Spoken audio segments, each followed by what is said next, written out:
Chris Brophy, musically obsessed. Chris Brophy, musically obsessed with vinyl CDs and cassettes.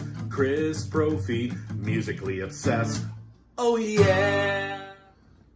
All right, I'm here today to review the brand new studio album by Deep Purple called Equals One.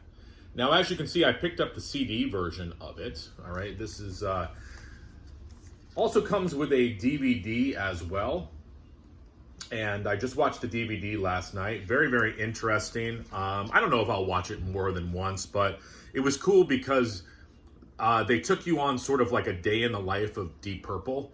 And, from getting ready for the concert and, setting up the equipment and to the performance and what they do afterwards. So it was interesting. Again, I don't think I'll probably watch it again, but very cool to have. So this is Deep Purple's 23rd studio album. It is produced again by Bob Ezrin, and this is following 2001's cover album called Turning to Crime, which I really dug as well. So if you haven't picked this up, I definitely check that out.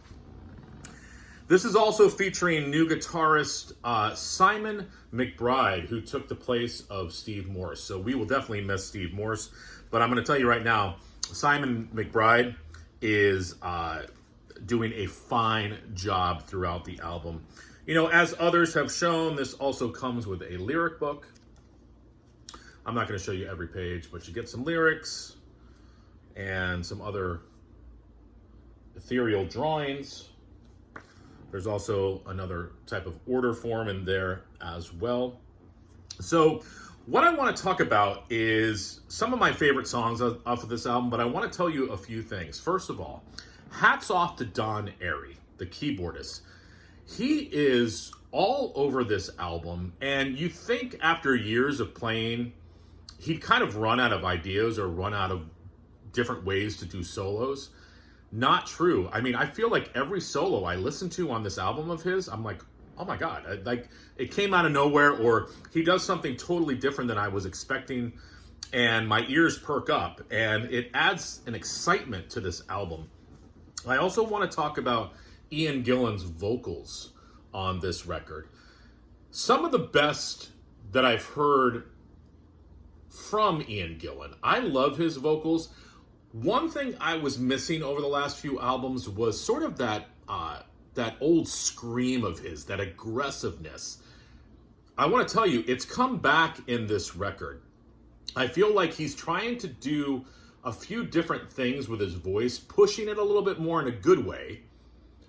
And also we do get a couple of those Ian Gillan screams and moans that he is known for, which kind of adds an even different texture to this album. And I'm going to tell you right now, this album is a ripper. It is so, so good. Probably one of their best in years, even though I've liked a lot of the later studio albums of theirs. So let me talk about some of my favorite tracks on here.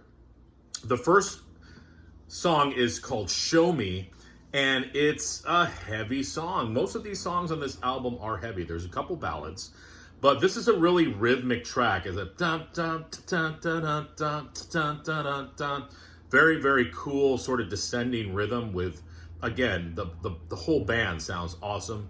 I love the tune A Bit on the Side. This is a bluesy rocker, and you get again that quintessential Ian Gillan vocal delivery. It's sort of this conversational, off-the-cuff, breathy vocal delivery that he's so, so good at. And it's like he hasn't lost a beat. I love the song Sharpshooter. When you hear that song, we could have actually taken it and put it on the album in rock. It's that heavy and that good. The first single, Portable Door. Love that track. When I first heard it, I'm like, this song reminds me of something.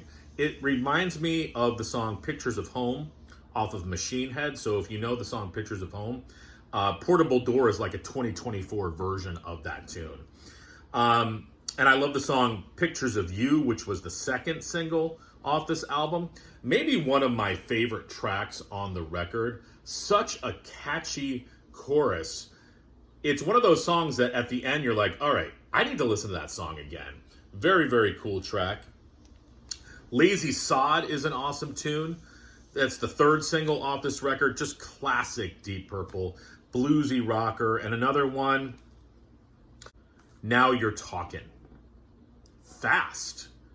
Highway Star vibes. Get those screams from Ian Gillan.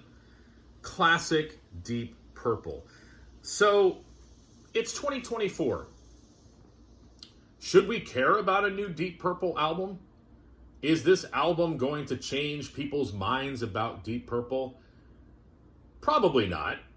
But for these guys at the age that they are, and to be making such quality music, it's pretty amazing. I mean, they could have hung up their hats a long time ago and just kept playing Machine Head from beginning to end. But they don't. They keep coming out with new stuff. And this album, it flies by.